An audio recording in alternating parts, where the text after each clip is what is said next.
To please come on the stage and take it forward.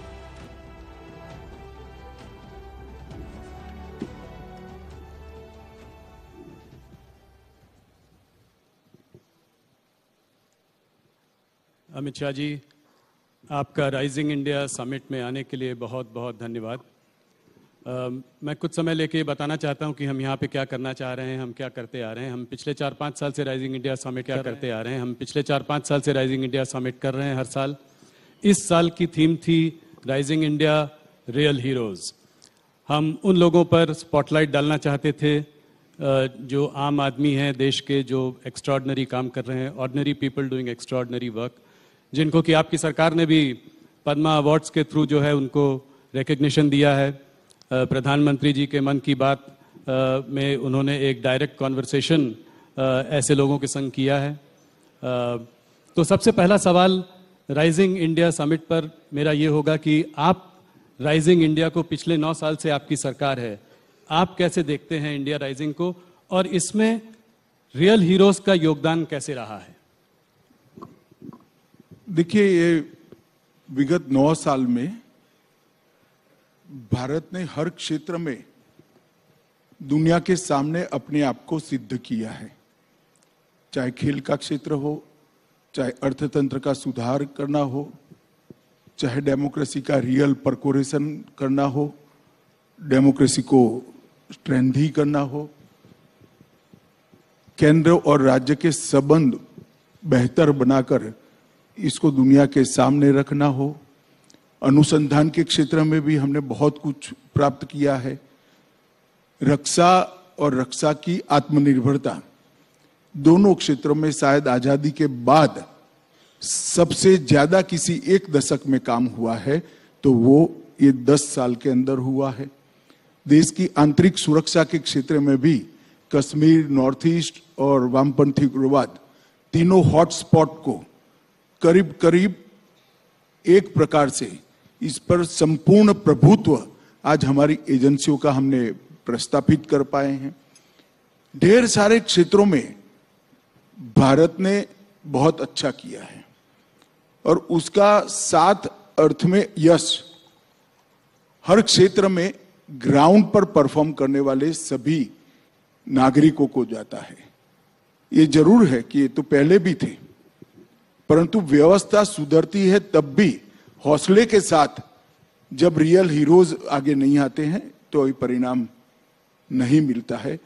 मुझे पूरा भरोसा है कि अब इस नींव पर मोदी जी ने जो हमारे सामने एक स्वप्न रखा है कि 2047 में जब देश की आजादी के 100 साल पूरे होंगे तब विश्व में हर क्षेत्र के अंदर भारत नंबर 1 होगा, सर्वप्रथम होगा। इसको हम निश्चित ही सिद्ध करेंगे। बहुत धन्यवाद आपका। सवालों का सिलसिला शुरू करता हूं।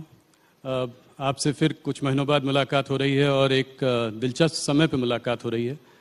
चुनाव आ रहे हैं और सबसे बड़ा इस वक्त जो सबसे गर्म मुद्दा है वो है राहुल गांधी का मुद्दा। तो मेरा पहला सवाल होगा राहुल गांधी पर। सूरत के कोर्ट से उनका कन्विक्शन हुआ, 2 साल की सजा सुनाई गई और तुरंत ही वो डिस्क्वालीफाई भी हो गए और आप लोगों ने जरा भी देर नहीं की उनको बेघर करने में। तो इसको आप कैसे देखते हैं? क्या आपको लगता है कि इससे एक सिंपैथी का माहौल भी बन सकता है राहुल गांधी जी के लिए? देखिए राहुल जी, अगर आपने ये पूरे कानून को और सुप्रीम कोर्ट के जजमेंट को जरा स्टडी किया होता तो आप मुझे सवाल ही नहीं पूछते। मगर खैर अच्छा ही हुआ पूछ लिया, क्योंकि बहुत बड़ी भ्रांति फैलाने का प्रयास कांग्रेसी नेता कर रहे हैं। मैं आपकी चैनल के माध्यम से समग्र देश की जनता को रियलिटी बताना चाहता हूं। हमारा जो कानून था वो कानून में एक प्रावधान था कि किसी भी व्यक्ति को अगर 2 साल की सजा होती है तो 3 महीने का समय उसको मिलेगा अपनी सजा को स्टे कराने के लिए। सजा को स्टे कराना और दोष को स्टे कराना 2 अलग बात है। तो दोष को भी स्टे कराना है, सजा को भी स्टे कराना है जी। और हमारे कानून में प्रोविजन ही नहीं है कि जिस अदालत किसी भी व्यक्ति को 2 साल या उससे अधिक सजा करती है वो दोष पर रोक लगा सकती है। कन्विक्शन स्टे नहीं हो सकता जी, सेंटेंस हो सकता है। अब एक lily Thomas versus union of India का जजमेंट आया है 2013 में। उस जजमेंट में सुप्रीम कोर्ट ऑफ इंडिया ने तय कर दिया कि 3 महीने आपको नहीं मिलेंगे। क्यों देना है? चुने हुए प्रतिनिधि कोई विशेष प्रायोरिटी क्यों एंजॉय करे? जिस क्षण से आपको सजा होती है उसी क्षण से आपकी सदस्यता रद्द हो जानी चाहिए। ये सुप्रीम कोर्ट का वर्डिक्ट है, 2013 का है, जब राहुल जी की माता जी के नेतृत्व में यूपीए चलता था। हम तो दूर दूर तक नहीं थे। अब ये जजमेंट आने के बाद हम तो आज भी सुधारना नहीं चाहते जजमेंट को, मगर कांग्रेस सरकार सुधारना चाहती थी क्योंकि वो लालू जी को बचाना चाहती थी। एक ऑर्डिनेंस लेके आए मनमोहन सिंह जी और इसको नॉनसेंस कर श्रीमान राहुल गांधी ने पूरे देश के सामने अपने ही सरकार के ऑर्डिनेंस को फाड़ दिया। अब उनके फाड़ने के बाद किसकी मजाल थी कांग्रेस सरकार में कि इस ऑर्डिनेंस को कानून में बदले, विड्रॉ कर लिया गया जी। आज अगर वो कानून होता तो वो शायद बच जाते, इतनी हाई तौबा नहीं करनी पड़ती। और दूसरी बात, उन्होंने अब तक अपने दोष पर रोक लगाने के लिए, कन्विक्शन पर स्टे लेने के लिए अपील भी नहीं की है। किस प्रकार की एरोगेंसी है? आपको फेवर चाहिए, आप मेंबर पार्लियामेंट बने रहना चाहते हो और अदालत के सामने भी नहीं जाओगे। ये किस प्रकार की एरोगेंसी है? कहां से जनरेट होती है ये एरोगेंसी? कहां से जनरेट होती है? और ये श्रीमान पहले नहीं है, अब तक राजनीति में उनसे ज्यादा बड़े पद पर रहे हुए और उनसे भी ज्यादा अनुभव रखने वाले ढेर सारे नेता इसी प्रावधान के तहत अपनी सदस्यता गंवा चुके हैं। मैं 3 नाम तो आपको अभी भी गिना सकता हूं। श्रीमान लालू प्रसाद यादव इसका सबसे पहला भोग बने, उसके बाद जयललिता जी बनी और राशिद अल्वी जी बने। ऐसे 17 लोग इंक्लूडिंग राहुल गांधी, सबकी सदस्यता गई है। किसी ने काले कपड़े नहीं पहने, किसी ने हाय तौबा नहीं की, क्योंकि ये सुप्रीम कोर्ट का जजमेंट है, देश का कानून है।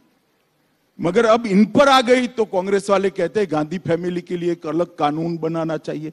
मैं देश की जनता को पूछना चाहता हूं, किसी एक परिवार के लिए इस देश में अलग कानून बनना चाहिए क्या?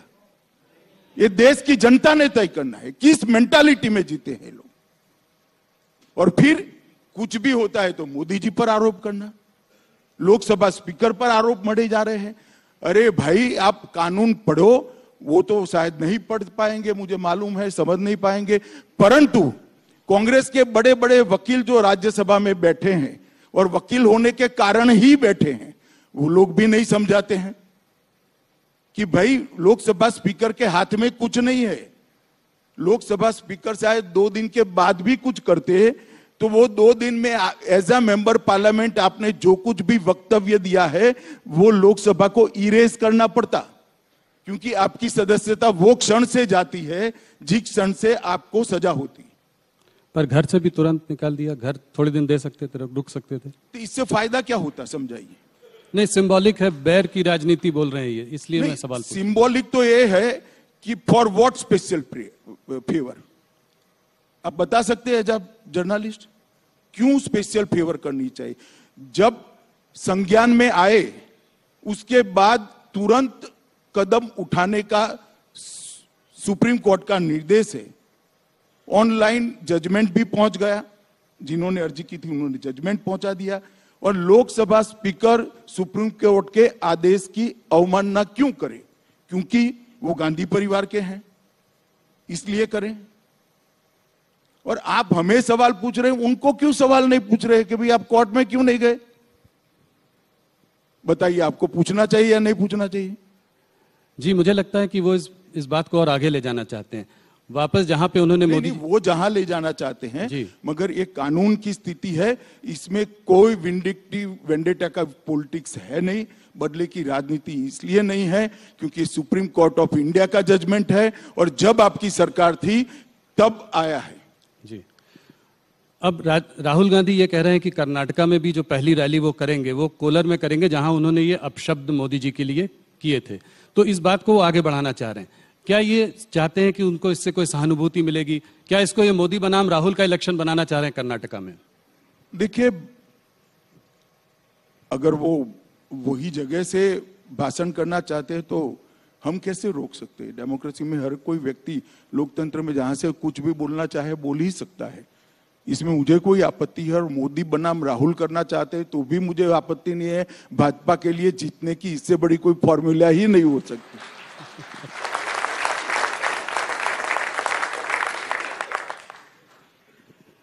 अमित जी, आपकी पार्टी ये जो अपशब्द राहुल जी ने मोदी जी के लिए कहे, आपकी पार्टी इसको एक एंटी ओबीसी कलर भी देने की कोशिश कर रही है, ऐसा क्यों?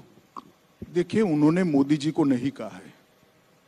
पूरा भाषण आप सुन लीजिए जी, और मेरे इंटरव्यू के पहले चलाकर भी दिखाइएगा तो लोग भी सुने। उन्होंने मोदी समाज मतलब तेली समाज में सभी लोग क्यों चोर होते हैं ऐसा एग्जैक्ट नहीं कहा। उन्होंने ये कहा कि सारे चोरों का सरनेम मोदी क्यों होता है, ये कहा है जी। तो वो उन्होंने ओबीसी समाज का ही जानबूझकर अपमान किया है। इसमें पार्टी के बनाने का सवाल नहीं है, उन्होंने बोला ही ऐसा है। और जो महाशय कोर्ट में गई इसके खिलाफ, स्टेटमेंट के खिलाफ, उनका कंटेंशन भी वही है और जजमेंट का सार भी वही है। आगे ये भी कह रहे हैं कि मैं कोई सावरकर नहीं हूं जो माफी मांगू, गांधी माफी नहीं मांगते। इसको आप कैसे देखते हैं? देखिए, उनको माफी नहीं मांगनी है तो बेल भी नहीं जमा कराना था। महात्मा गांधी ने किया था एक बार, अंग्रेजों ने उनको सजा करी तो कहे मैं पेनल्टी नहीं भरूंगा, माफी नहीं मांगूंगा, पेनल्टी नहीं भरूंगा, दंड भी नहीं भरूंगा, सब कर दिया। तो इन्होंने भी करना चाहिए था। मेरी जानकारी जो है 15,000 रुपए का मुचरका भरकर वो बेल लिए हैं जी। और दूसरा, माफी न मांगनी हो तो न मांगे, मगर सावरकर जी के लिए इस प्रकार के शब्द नहीं करने चाहिए। मैं इतना कह सकता हूं कि इस देश के लिए ज्यादा से ज्यादा यातनाएं सहने वाले व्यक्तियों में से एक वीर सावरकर। पूरे आजादी के संग्राम के अंदर एक ही व्यक्ति ऐसी है जिसको एक साथ 2 जन्म टिप की सजाएं हुई।